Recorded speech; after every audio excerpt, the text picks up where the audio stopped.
is translated right here from the cuneiform. So you have Hezekiah of Judah, and you have Jerusalem, his royal city. So this is just part of the translation from the actual cuneiform, which shows you that that particular six-sided prism, which is Sennacheribs Prism, which is also called the Taylor Prism, is basically an historical artifact that's left from, I believe it was 701 BC or BCE, circa, of the exploits of this particular Assyrian king, and he mentions in that his exploits against Israel, in the land of Israel, and a particular king in Israel. So now, this is 2 Kings chapter 18, verse 1. Now it came to pass in the 3rd year of Hoshea, son of Elah, king of Israel, which is the one that was taken captive by the Assyrians, that Hezekiah, the son of Ahaz, king of Judah, began to reign. 25 years old was he when he began to reign. And he reigned 29 years in Jerusalem. His mother's name also was Abi, the daughter of Zechariah, and he did that which was right in the sight of the Lord, according to all that David his father did. All right. It says, and this is verse 5 to 7. He trusted in the Lord power of Israel, so that after him was none like him among all the kings of Judah, nor any that were before him. For he clave to the Lord, and departed not from following him, but kept his commandments which the Lord commanded Moses. And the Lord was with him, and he prospered whithersoever he went forth, and he rebelled against the king of Assyria, and served him not. And that's why the king of Assyria came so hard against him, because he rebelled against him. And that's why he came and he took certain cities of Judah, because King Hezekiah said, nah, man, I ain't paying you no more tribute because the Lord is with me. But what King Hezekiah really didn't understand at the time was that the Most High was with this particular king to take down the so-called known world at the time. But he wasn't going to get to Jerusalem. All right, now jumping down to the 13th verse. Now in the 14th year of King Hezekiah did Sennacherib, king of Assyria, come up against all the fenced cities of Judah and took them, which is also in the account of this particular prism, which is a Sennacheribs Prism. It's in here. That account is taking place in here, in the cuneiform, which was a record of this particular Assyrian king, and that's exactly what took place. It says, now in the 14th year of King Hezekiah did Sennacherib, king of Assyria, come up against all the fenced cities of Judah and took them. And there were certain ones of them that he took. And his account of it, he said it was 46 cities, which you could give or take or whatever the Lord gave him at that time. And Hezekiah, king of Judah, sent to the king of Assyria to Lachish, saying, I have offended, return from me that which thou puttest on me will I bear. Why? Because he understood in the spirit that, look, the Lord is setting this man up to take over the so-called known world, so I have no choice but to pay tribute. Because now when you go back to the time of Jeremiah, the Lord was telling Jeremiah, look, tell these kings and these rulers that, look, you better pay tribute to the king of Babylon, because I set the king of Babylon up. And if you don't, he's going to put you on the tribute. He's going to jack you up. He's going to put you in slavery. Why? Because it was time for that particular king to rule.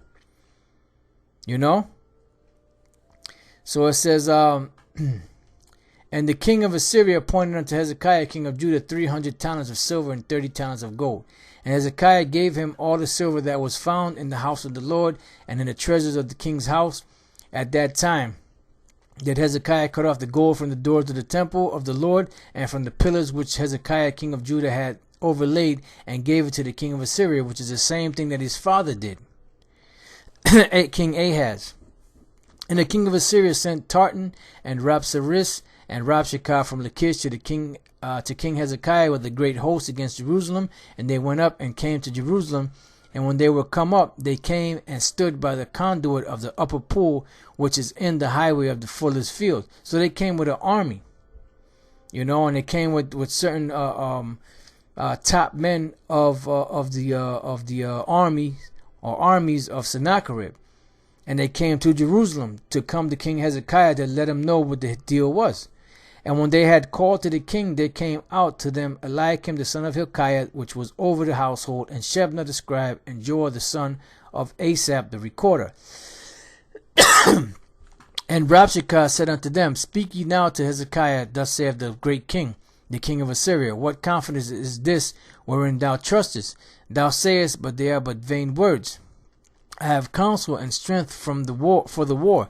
Now on whom dost thou trust that thou rebellest against me? Now behold, thou trustest upon the staff of this bruised reed, even upon Egypt, on which if a man lean, it will go into his hand and pierce it. So is Pharaoh king of Egypt unto all that trust in him. But if you say unto me, We trust in the Lord our power, is not that he whose high places and whose altars Hezekiah hath taken away, and have said to Judah and Jerusalem, You shall worship before this altar in Jerusalem? Because they didn't understand, because they were heathens. So Hezekiah took down all those wicked altars that were set up to these wicked gods and these wicked demons.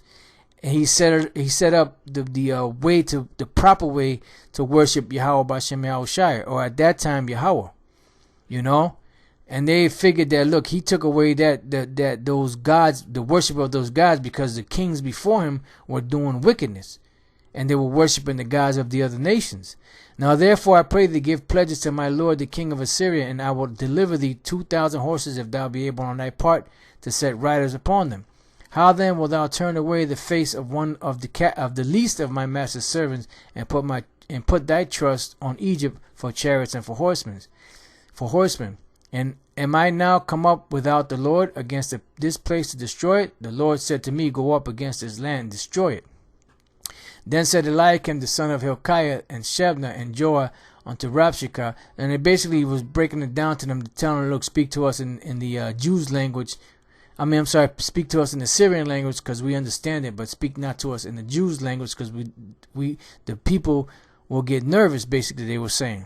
And they was talking shit, these ambassadors, I guess, for lack of better words, was talking shit, and they was giving their message from the king of Assyria to these men that were set out there to be ambassadors to bring back the message back to King Hezekiah. And they was talking so much, they was popping so much stuff that they were actually saying this. I'll say this. I'm sorry. This is the 32nd verse. Until I come and take you away to the land like your own. So they were basically saying that, look, if you conform with us and you pay homage to us and you make an agreement with us, we'll set you up. You'll be able to eat and you'll be taken care of. You'll be able to enjoy yourself. Just basically like today. When these devils come, they're going to paint a picture of them taking care of you if you agree to them. But when you do agree to them, you're going to be had in derision, as the scriptures say. So it says, until I come and take you away to a land like your own land, a land of corn and wine. That's if you conform to them. A land of bread and vineyards, a land of oil of olive and of honey, that ye may live and not die. And hearken not unto Hezekiah when he persuaded you, saying, the Lord will deliver us.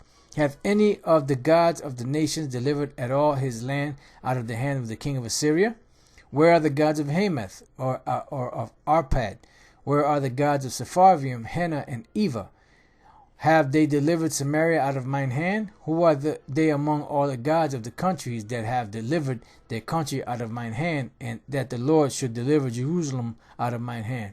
And when you go back and to read the history, you find out that the Most High was so, because King Hezekiah humbled himself, the people humbled themselves. They cried unto the Lord. Hezekiah prayed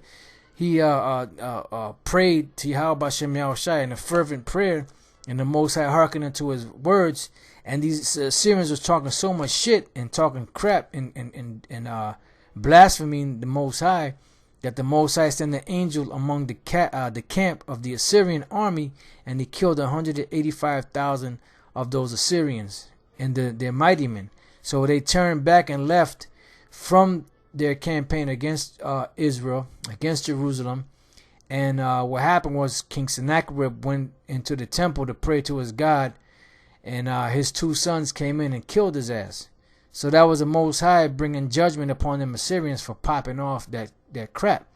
And it's accounted of in the scriptures, and when you go into the history, it's accounted of in Sennacheribs Prism, which is a six-sided clay-baked cuneiform account or record of what took place from the Assyrians king or the Syrian king's perspective.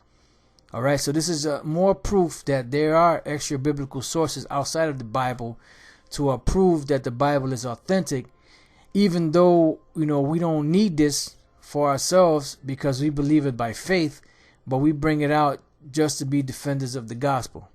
So with that, I hope you brothers learned something. Until the next time, I say shalom.